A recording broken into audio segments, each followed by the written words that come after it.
It was 2 a.m. when the pounding on my door began, sharp, frantic, like someone trying to wake the dead. I stumbled out of bed, heart racing. My wife Emma had left just 3 hours earlier, claiming her mother was sick and needed help tonight. I didn't question it. Why would I? But when I opened the door, the building's security guard, Mr. Rios, stood there drenched in sweat, breathing like he'd run up all 15 floors. "Ethan, is your wife with you?" His voice cracked on the last word. I frowned. "No. She went to her mom's." "Why?" He swallowed hard, wiped his shaking hands on his uniform, then unlocked his phone with trembling fingers. "Because she just entered the next building," he whispered. "And she wasn't alone." Something tightened in my chest. "Who was she with?" I asked. He didn't answer. He just handed me the phone. A video was already open, building surveillance footage. Grainy but clear enough. At 11:47 p.m., Emma walked into the neighboring tower's lobby. Not sick. Not rushing. Not worried. She was laughing. And she was holding a man's hand. A man I recognized. A man who had shaken my hand just days earlier at a neighborhood barbecue, introducing himself as just a friendly neighbor. My fingertips went numb. Mr. Rios whispered, "There's more. You need to see the elevator footage." But I couldn't press play yet. Because in that frozen frame, her smile, his arm around her waist, I realized something brutal. She hadn't lied to me for one night. She had rehearsed this lie. And whatever was waiting in the rest of that footage was about to change everything I thought I knew about my marriage. My thumb hovered over the screen. The video wasn't long, maybe 40 seconds, but every second felt like it carried a piece of my life I hadn't realized was already slipping away. I finally pressed play. Emma stepped into the elevator with him, her hands still in his. The doors hadn't even closed before she leaned into him. Familiar, comfortable, practiced. He touched her cheek like he'd done it 100 times. I felt something in my stomach drop, heavy and cold. The doors slid shut. "Do you know who he is?" Mr. Rios asked cautiously. I nodded slowly. "Yeah," I said. "He lives on the 17th floor." But that wasn't the whole truth. He wasn't just a neighbor. He was Trevor Miles, the guy who had borrowed my drill last month, who waved every morning, who once joked that he envied how lucky I was to have a wife as caring as Emma. A bitter laugh escaped my throat. Caring. Right.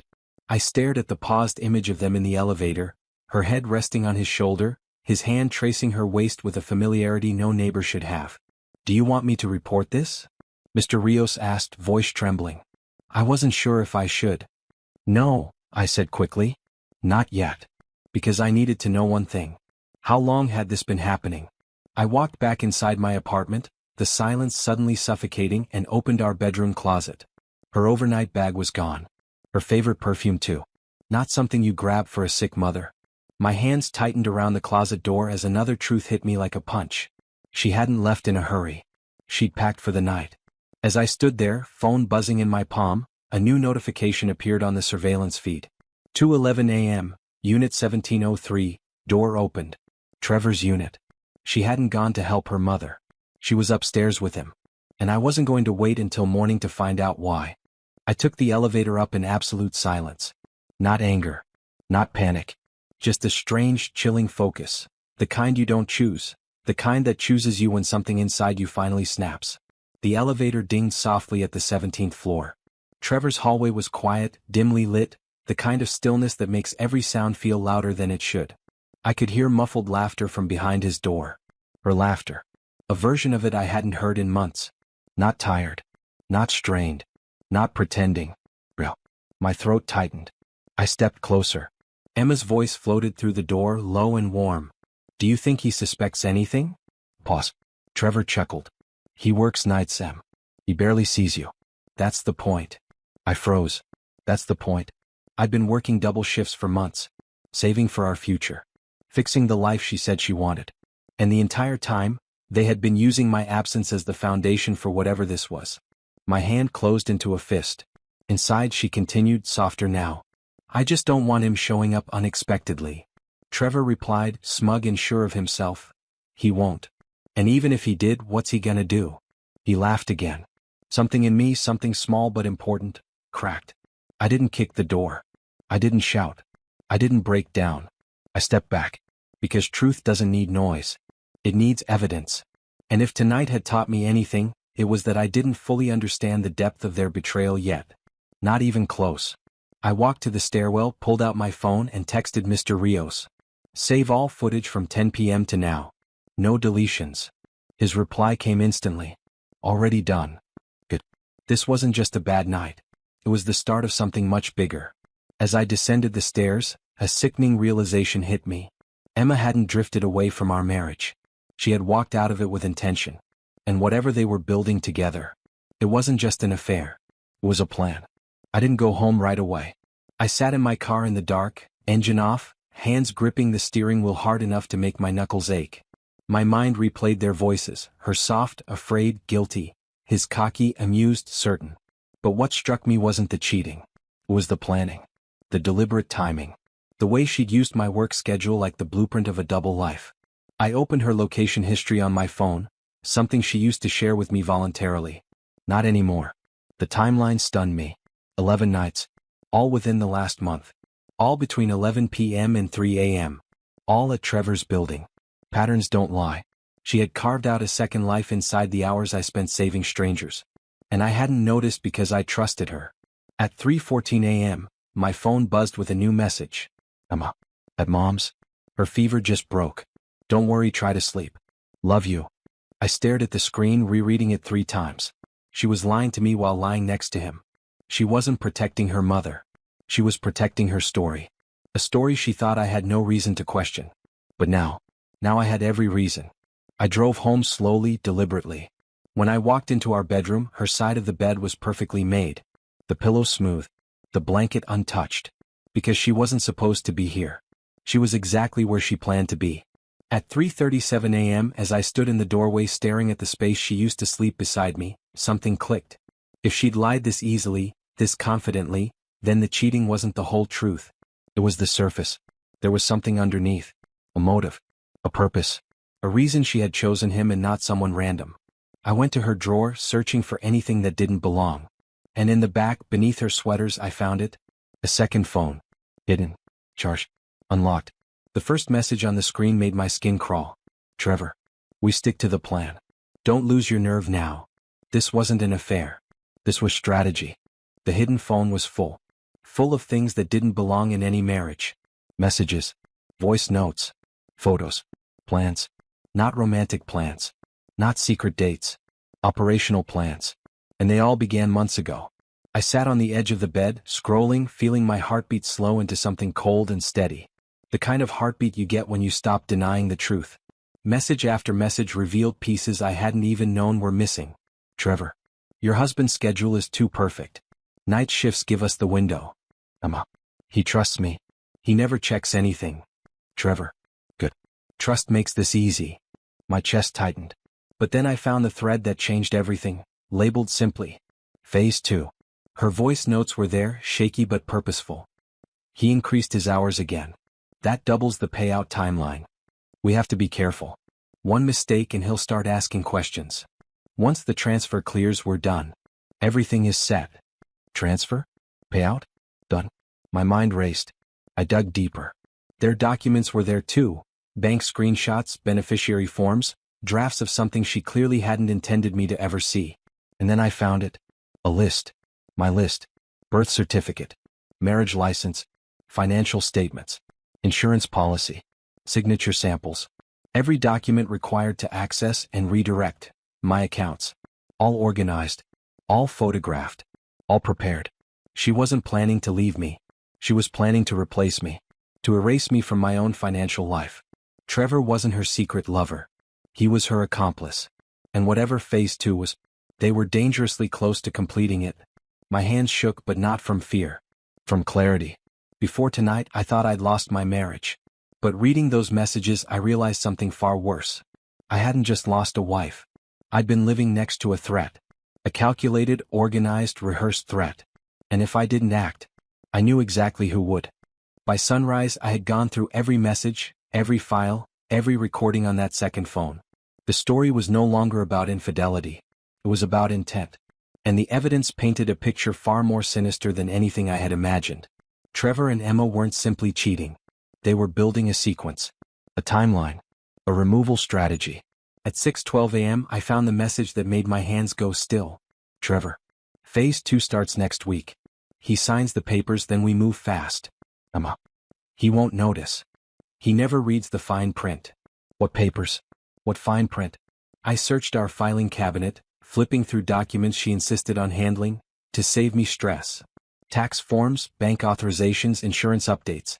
And then I found the folder. My signature. Her handwriting. A notarized form transferring secondary control of my accounts to her. Except I never signed it. Not really. She had copied my signature from an old lease agreement, nearly perfect. Enough to pass a visual check. Enough to ruin me. My pulse turned to ice. I grabbed my phone and called the one person who would tell me the truth. The bank manager who had known my family for years. He answered quickly. Ethan? You okay? It's early. I swallowed. I need to know if any requests have been made on my accounts. Pause. Then his voice changed, cautious, concerned. I was actually going to call you. Your wife submitted a transfer request yesterday. Significant amount. But the system flagged it, something felt off. Did it go through? No. But she'll probably try again. My stomach twisted. She wasn't waiting for the perfect emotional moment. She was waiting for the perfect financial one. And she was close. Dangerously close. I ended the call and stared at the bedroom doorway, the doorway she had walked through 1,000 times carrying love, lies, or both. I had one advantage left. She still believed I knew nothing. And that meant I had time. But not much. Tonight they would meet again. Tonight they would finalize phase 2.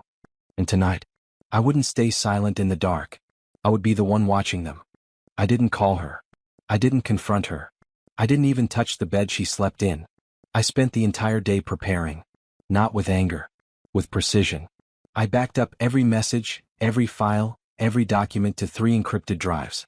I forwarded evidence to an attorney I trusted. I left copies in a safe deposit box under my brother's name. By late afternoon, the betrayal wasn't just emotional anymore. It was prosecutable. At 9:16 p.m., Emma texted me. Mom's fever is up again. I might stay the night. I stared at the message feeling nothing. Not hurt. Not shock. Just confirmation. She wasn't even trying to be clever anymore. At 10:04 p.m., the hidden phone she didn't know I'd found lit up. Trevor. Phase 2 tonight. Don't back out. He's predictable. I'm ready. Door will be unlocked. Unlocked. My home. My life. My marriage. Left open like a stage set for a crime. But what they didn't know was that I wasn't leaving the house tonight. I turned off every light, sat in the living room corner and waited. At 11:39 p.m., I heard the quiet click of the back door. Footsteps. Soft. Careful. Familiar. Trevor. He moved through the hallway like he had rehearsed it, because he had. He stopped at my office door, pulled out a folder and began placing documents inside. My documents. He was stealing the last pieces they needed to finish the transfer. Then I heard her. Emma stepped inside behind him, whispering, "Is it all there?" He nodded. "Once we file this tomorrow, he loses legal access. After that, we're untouchable." Untouchable. She wasn't whispering out of fear. She was whispering out of excitement. I leaned forward just enough for my voice to reach them. Interesting plan. They froze. Trevor spun around first. Emma turned slower, like her brain needed time to accept the reality in front of her. The lights flicked on, automatic motion sensors triggered by my movement. And the look on her face. It wasn't guilt. It was panic. Pure, instant, undeniable panic. Because she finally understood. I hadn't been blindsided. I had been watching. Documenting. Preparing. And now, the one part of their plan they never accounted for was standing 3 feet away, staring straight through them. Trevor's face drained of color first. Emma followed, her breath catching like someone had pulled the floor out from under her. Neither moved. Neither spoke. They just stared at me, the man they had planned to erase, now standing between them and the future they'd built out of lies. I didn't raise my voice. I didn't threaten. I didn't touch them. I simply lifted the second phone, the one she thought was hidden, and dropped it onto the table between us. Phase 2, I said quietly. Interesting name for ending someone's life on paper. Emma stepped forward, reaching out. Ethan, Don't, I cut in. You practiced your lines with him. Don't try improvising now. Trevor shifted, trying to inch toward the back door. The wrong move. Because at that moment 2 figures stepped inside. My attorney. And a plainclothes detective. Both already fully briefed. Emma's knees buckled. Trevor swore under his breath. The detective opened a folder. We've reviewed everything you sent, Mr. Hayes. Identity fraud, forged signatures, conspiracy to commit financial theft, unauthorized access to personal accounts. Quite a list. Emma's voice cracked. Ethan, please, I didn't mean. I looked at her, really looked, and saw a stranger. A stranger wearing my wife's face. You didn't mean to get caught, I said. That's all. The detective handcuffed Trevor first. Emma was next. She didn't cry. Not for love. Not for guilt. Only for the collapse of a life she planned to build on my ruin. As they escorted them out, she looked back at me, searching for the man who used to forgive her smallest mistakes. But that man was gone. I wasn't vengeful. I wasn't triumphant. I was free. Completely, finally free. By morning, charges were filed. Her access was revoked. My accounts were secured. My name was mine again. And as I sat in the quiet dawn of my living room, I realized something I hadn't felt in months. They hadn't stolen it. I had reclaimed it,